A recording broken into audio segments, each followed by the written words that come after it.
You look at a guy and it's like, buddy, I'm scoring tonight. And I don't care how I'm doing it. I'm scoring tonight. This is the way these goal scorers act, right? They got to get their cookies. It's like oxygen. They need it. And, Michelli's a good passer, but there's a tendency sometimes to play with these star players and overpass or feel the pressure to get them the puck. That's what I'm looking for. We should do just a quick zoom out on the whole thing. And, first Leafs hour or whatever. Just what do you expect the Leafs to be this year? What do you think are they going to be better or worse than last year? And why? Show your work. I was never good at long division, buddy. Okay. It'll surprise you. Why are you guys looking at me? Well, because you're the other host of the show. Yeah. He's technically a producer. It says real Kipper over there. So. Oh, yeah. Okay. I don't expect the points of last year, and I think they're going to be in the mix. I think they're a second-tier team for me for the Stanley Cup. I don't have them in a top 6, but a team that can improve over the season, maybe make a couple of changes, and get themselves in the mix. But I see a drop-off this year. I think it's going to take time for a chemistry and an identity to really, truly come together here. Yeah. A lot of new faces, still getting to know each other in terms of what they're capable or not capable of doing. A couple things I worry about is, number one is the goaltending, for sure. And it's not worrying about how good Stolarz is. He can still showed us in the preseason the guy can win a game by himself. But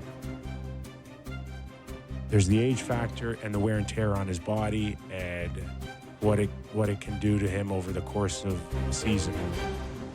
We're a pebble in the knee away from Caden Primo and Dennis Hill to be goaltending duo. Thank you. Yes. Right. Yeah, that's a worry. Right? Yep. So that's a concern. The other concern is the power play. And what's it going to look like? And how many times have they gone back to Morgan Riley and said, please, lead this thing on the back end here. So is this the year that Morgan fits in nicely now and can score 50 or 60 points and get a bushel of them on the power play? Is this the year? And of course, no Mitch who was a huge part of the power play. I mean, the season, it turned around for the power play the second they put him as the fifth forward. When we all didn't love that, but it immediately got all the way better. So we'll see. So that's my overall obsession. Observations on going from last year to this year. So in summation, your worries are the goaltending, power play, and forwards. I will say, read the power play and Morgan Riley. You guys know how I feel about him. He doesn't move the puck quickly enough for me. I get frustrated, whatever. Prior to Mitch taking over, so last year they were 10th in the NHL with a power play of 23.5. Before that, they were 12th. And the year before that, they're 6th. The year before that, they led the league. Like, they've had good Morgan Riley-led power plays. 6th and led the league in 23 and 22. They can do it, is the point. So I hope that that's the case, that they're able to find. There's enough players out there that it should be a good power play. For me, generally, with this Leafs team, I'm with you that I see them as, you got Colorado, Vegas, Tampa Bay, Edmonton. Florida, Edmonton. Carolina. This kind of group of teams that you're like, those teams could/should win a Stanley Cup. The Leafs are right below that tier to me. But I have high hopes that they intend to add a guy, because I do feel like they're one more dynamic player forward away, because I think defensively they're really solid. I mean, you look at Carlo Riley, McCabe, Tanev, Ekman Larson, Benoit, really like their D. Goaltending concerns me quite a bit. There's no doubt about that. Speed and scoring, that's why I want them to get one more guy. I just worry that they're going to be a little plodding in a league where the game's getting faster. But I do think they're a playoff team. They'll bounce between wild card, second in the division. They're going to be in that kind of, we'll see. But that's first impressions. Haven't seen a game yet. We may feel totally different come Friday. Or it's worse. Or worse. I don't know. I'm fighting the trying to fight the negativity. of how I'm feeling a little bit about this team. Like, I'm a fan after all, and I don't want to like go into it with low expectations, but Almost better. a lot of people, myself included, kind of buried our head in the sand in terms of how important Mitch Marner was to this team, because maybe certain people sitting in this room that I don't want to get into it too much with. But, I hear Valley talking about how, I saw a stat today about the percentage of goals that he's assisted Mitch Marner on, and the power play and the penalty kill and all the stuff he does to this team. I do think that they are going to have to find a way to replace a lot of that stuff, and they're not going to be able to do it perfectly, clearly, because anyone's not Mitch Marner. I think they can paper over some of it, but to get to the point where they need to go, they need to make an addition. And to make an addition, they need to have assets, which is another thing that I worry about, where it's like a lack of assets. They have the 2028 first. How much worth does that have? Pretty thin next draft. We'll see. But, I think they're going to be a good team.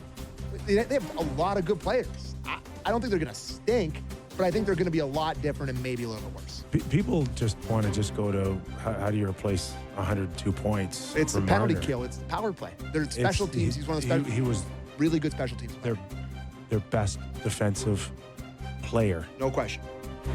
right? And Well, it's, he played the most minutes.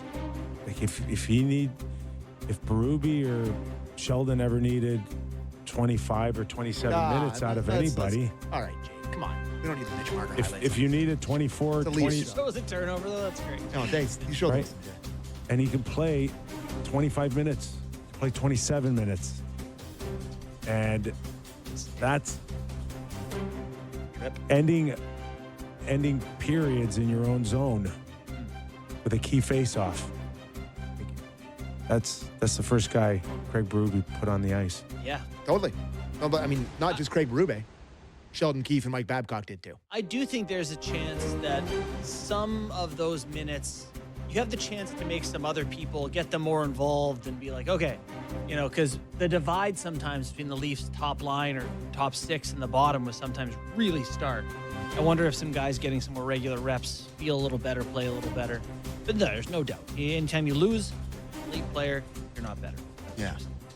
Okay, so we mentioned goaltending being a little bit of a concern for us. Let's go to the general manager of the Toronto Maple Leafs, Brad Treliving, on claiming Caden Primo yesterday.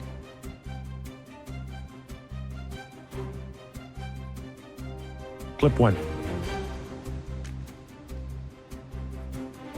This allows us to have depth at the position.